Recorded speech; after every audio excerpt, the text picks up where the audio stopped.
तर राज्यात काही नेते आम्हाला बहुरूपी म्हणून सापडले असं आशिष शेलार यांनी म्हटलंय। काही लोक अर्ध्या अर्ध्या तासात रंग बदलतात अशी टीका देखील आशिष शेलारांनी उद्धव ठाकरेंवर केली। उद्धव ठाकरे राज्यातील नंबर 1 चे बहुरूपी आहेत असं देखील आशिष शेलारांनी म्हटलंय।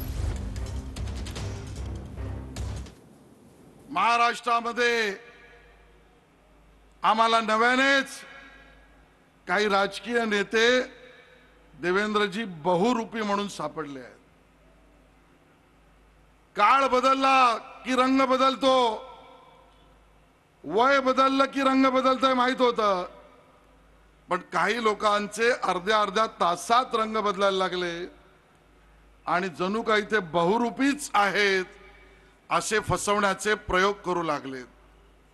एकचे महाराष्ट्रातले बहुरूपी कोण असतील तर माजी मुख्यमंत्री उद्धव ठाकरेजी हे महाराष्ट्रातले नंबर 1 चे बहुरूपी आहेत। ज्या काँग्रेसच्या हाताला मराठी माणसाच्या आणि संयुक्त महाराष्ट्रातील लढ्यासाठी लढणाऱ्या मराठी माणसाचा खून करून त्या काँग्रेसच्या हाताला रक्त लागले, त्याच्याशी हात मिळवणी उद्धवजींनी केली।